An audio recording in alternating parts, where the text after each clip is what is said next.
محترم ناظرین، ہم اپنی آج کی ویڈیو میں حضرت خواجہ نظام الدین اولیاء رحمۃ اللہ علیہ کی کچھ کرامات آپ کے سامنے پیش کرنے لگے ہیں جو یقیناً آپ کے لیے دلچسپی کا باعث ہوں گی۔ ناظرین، اوائل عمر میں حضرت خواجہ نظام الدین اولیاء دہلی گئے اور کئی برس تک تعلیم میں مشغول رہے۔ مولانا شمس الملک اور مولانا امین الدین احمد محدث رحمۃ اللہ علیہ کی صحبتوں سے بہت فیض اٹھایا۔ بالخصوص مولانا شمس الملک آپ رحمۃ اللہ علیہ کے حال پر بہت مہربانی کیا کرتے تھے۔ اکثر علماء شہر مولانا شمس کے شاگرد تھے۔ جواہر فریدی میں منقول ہے کہ ایک روز حضرت خواجہ نظام الدین اولیاء رحمۃ اللہ علیہ قطب الاقطاب حضرت خواجہ قطب الدین بختیار احمد کاکی اوشی رحمۃ اللہ علیہ کے آستانہ مبارک پر قدم بوسی کے لیے تشریف لے گئے۔ وہاں آپ رحمۃ اللہ علیہ کی ملاقات ایک مجذوب سے ہوئی۔ آپ رحمۃ اللہ علیہ نے اس مجذوب سے کہا کہ وہ دعا کرے کہ آپ رحمۃ اللہ علیہ قاضی بن جائیں۔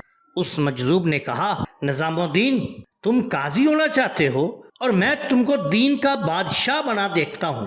ایسے مرتبہ پر پہنچو گے آپ کے تمام عالم آپ سے فیض حاصل کرے گا۔ مجذوب کی یہ بات سن کر اور اپنا سعادت انجام سن کر حضرت خواجہ نظام الدین اولیاء رحمۃ اللہ علیہ کے دل میں جذب پیدا ہوا اور قضات کی خواہش سرد ہو گئی۔ اپنے تمام عزیزوں سے آپ رحمۃ اللہ علیہ نے کہنا شروع کر دیا، میں درویشی اور فقر اختیار کروں گا اور میرا دل قضات وغیرہ اور دنیاوی اشغال سے دل برداشتہ ہو گیا ہے۔ چونکہ حضرت خواجہ نظام الدین اولیاء رحمۃ اللہ علیہ حضرت شیخ نجیب الدین متوکل رحمۃ اللہ علیہ کے پڑوس میں رہتے تھے اور اکثر ان کی صحبت سے مستفید ہوتے رہتے تھے، چنانچہ جب والدہ ماجدہ کا وصال ہوا تو تنہائی کے سبب اکثر حضرت شیخ نجیب الدین متوکل رحمۃ اللہ علیہ کی صحبت میں بیٹھتے تھے۔ ایک دن ان سے بھی قضات حاصل ہونے کے لیے دعا کی تو آپ نے فرمایا کہ انشاءاللہ تم قاضی نہ بنو گے اور وہ بنو گے جسے دنیا دیکھے گی۔ اسی طرح ولایت حاصل کرنے کے بعد آپ اپنے مریدوں پر خاص رحم کیا کرتے تھے۔ حضرت خواجہ سید محمد رحمۃ اللہ علیہ نے ایک دفعہ فرمایا کہ میرے حضرت غیاث پور سے حضرت خواجہ قطب الدین بختیار احمد کاکی رحمۃ اللہ علیہ کی مزار کی زیارت کو جا رہے تھے۔ میں بھی ساتھ تھا اور میرے بھائی سید موسیٰ رحمۃ اللہ علیہ بھی ہمراہ تھے۔ امیر خسرو، خواجہ حسن سنجری اور مولانا نصیر الدین محمود رحمۃ اللہ علیہ بھی ہمارے ہمراہ تھے۔ فرماتے ہیں کہ راستے میں ایک کنواں ملا جسے کھیت میں پانی دیا جا رہا تھا۔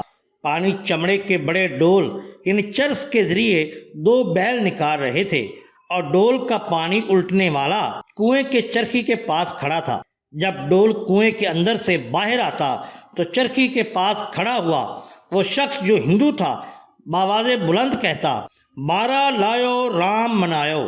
یہ ہندی الفاظ تھے جن کا مطلب یہ تھا کہ پانی نکالو اور رام کو یاد کرو۔ میرے حضرت نے یہ آواز سنی تو مجھ سے اور امیر خسرو رحمۃ اللہ علیہ سے پوچھا کہ کیا آپ دونوں ہندی زبان جانتے ہیں کہ یہ کنویں والا کیا گاتا ہے اور کیا کہتا ہے؟ فرماتے ہیں ہم دونوں نے عرض کی، یا حضور، یہ کہتا ہے کہ 12 لایو رام منایو، یعنی پانی نکالو اور خدا کو مناؤ۔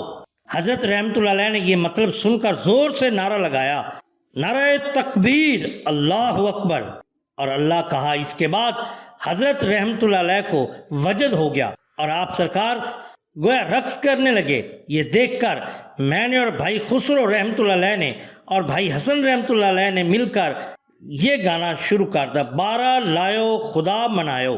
ہم تینوں اس کے ساتھ عربی اور فارسی کے اشعار بھی جو اس ہندی فقرے کے ہم مطلب تھے ملائے جاتے تھے۔ حضرت رحمۃ اللہ علیہ کو بہت دیر تک وجد رہا اور مولانا شیخ نصیر الدین محمود رحمۃ اللہ علیہ کو بھی وجد رہا، اور کئی بار ایسا ہوا یہاں تک کہ وہ ہندو جو بآواز بلند بار بار یہ نعرہ لگاتا تھا کہ 12 لایو رام منایو، وہ بھی اپنے آپ سے باہر ہو گیا اور یہی کہنے لگا، 12 لایو خدا منایو، 12 لایو خدا منایو۔ خواجہ اقبال خادم فوراً خانقاہ میں واپس گئے اور وہاں سے فرش اور کھانے کا سامان لے کر آئے۔ یہاں گانے کا سلسلہ جاری تھا۔ خواجہ اقبال کے ساتھ حضرت رحمۃ اللہ علیہ کی خانقاہ کے بہت سے قوال بھی آ گئے۔ کھانے اور نماز کے لیے مجلس ملتوی ہو گئی اور اس کے بعد پھر شروع ہو جاتی۔ امیر خسرو رحمۃ اللہ علیہ اور خواجہ حسن رحمۃ اللہ علیہ شاہی نوکری کے سبب چلے گئے، مگر ہم سب حضرت کے ساتھ رہے اور 3 رات اور 3 دن تک حضرت اسی جگہ ٹھہرے رہے اور یہی گاتے رہے کہ 12 لایو خدا منایو۔ اس طرح وہ ہندو جو کنویں پر پانی نکال رہا تھا وہ بھی یہی کہتا رہا۔ آخر سب پر وجد ختم ہو گیا۔ وہ ہندو آپ کے قدموں میں گر گیا اور معافی کا خواستگار ہوا اور کہنے لگا کہ یا حضرت مجھے خدا چاہیے، مجھے اللہ سے ملا دیجیے۔ آپ سرکار نے اس کو کلمہ شہادت پڑھا کر مسلمان کیا اور آپ کے ساتھ وہ ہمیشہ رہنے لگا اور آپ کے قریبی مصاحبین میں شامل ہو گیا۔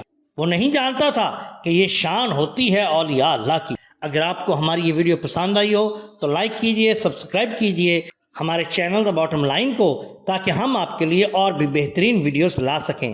اپنے دوستوں کا، گردنوا کے لوگوں کا بہت خیال رکھیے۔ اللہ اور اللہ کے رسول صلی اللہ علیہ وسلم سے بیعت محبت کیجئے۔ آپ کا بہت شکریہ۔ اللہ حافظ۔